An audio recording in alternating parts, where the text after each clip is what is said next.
Sejarah bukan sekedar deretan angka, tahun, atau nama-nama yang telah usang. Ia adalah cermin masa lalu, kompas masa kini, dan kunci untuk membuka masa depan. Selamat datang di resensi buku Apa Itu Sejarah. Halo teman-teman semua, salam literasi Yahoo. Perkenalkan, nama saya Alvin Adrianton Raha. Pada kesempatan ini, saya akan menyampaikan resensi sebuah buku yang berjudul Apa Itu Sejarah. Teman-teman sekalian, pernahkah kita berpikir mengapa kita harus belajar sejarah? Apakah sejarah hanya tentang menghafal tanggal, nama-nama pahlawan, atau peristiwa pada masa lalu? Bagi sebagian orang, sejarah mungkin terdengar membosankan.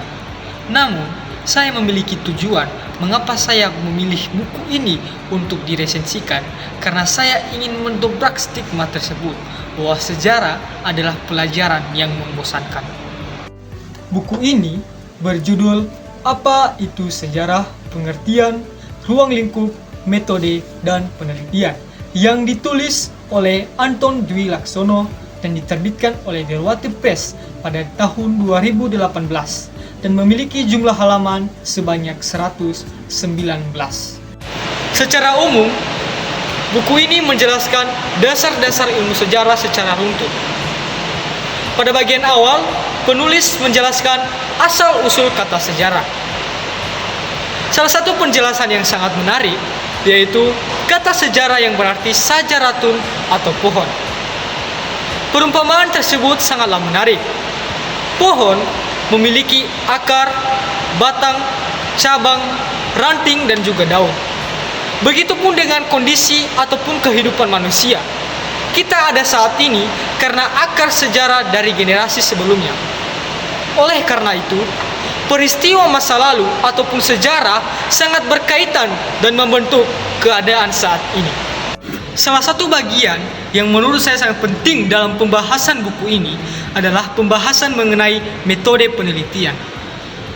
Sejarah tidak boleh ditulis asal-asalan. Ada tahapan yang harus dilakukan sebelum penulisannya, seperti mencari sumber, memeriksa kebenaran sumber, menafsirkan fakta, dan melakukan penulisan secara sistematis. Dari sini kita belajar bahwa sejarah membutuhkan ketelitian dan kejujuran. Oleh karena itu, penulis sejarah tidak boleh melakukan penulisan hanya berdasarkan dugaan atau pengalaman kepribadiannya tanpa adanya bukti. Teman-teman semua, setiap karya atau apapun itu tentunya memiliki kelebihan dan juga kekurangan. Buku ini memiliki kelebihan dan kekurangan. Kelebihannya adalah pembahasannya yang jelas dan terstruktur.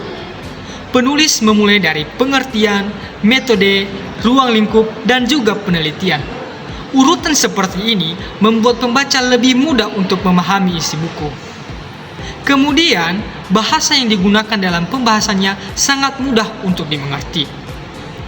Selain itu, buku ini juga dilengkapi gambar-gambar tokoh dan ilustrasi, sehingga pembaca tidak hanya berhadapan terhadap teks yang panjang. Selain itu, kelebihan yang saya rasakan dalam buku ini adalah buku ini mengubah cara pandang saya terhadap sejarah. Buku ini menunjukkan bahwa sejarah bukan pelajaran yang mati. Sejarah adalah ilmu yang hidup.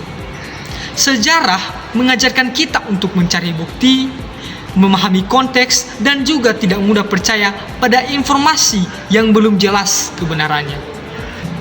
Namun, buku ini juga masih memiliki kekurangan.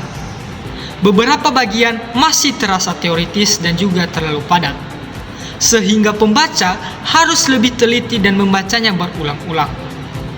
Kemudian, tampilan buku yang masih sangat sederhana.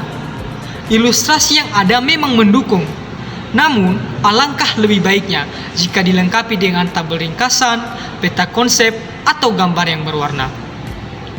Meskipun demikian, kekurangan tersebut tidak mengurangi manfaat utama buku ini. Manfaat terbesar buku ini adalah buku ini menyadarkan pembaca bahwa sejarah bukan hanya tentang masa lalu. Sejarah mengajarkan kita untuk berpikir kritis, menghargai bukti, dan menunjukkan kepada pembaca bahwa setiap peristiwa memiliki sebab dan juga akibat. Teman-teman semua, demikian saja resensi yang telah saya sampaikan. Saya berharap ilmu yang telah saya sampaikan dapat bermanfaat bagi penonton yang menonton video saya ini. Demikian dan terima kasih. Ya ahohu.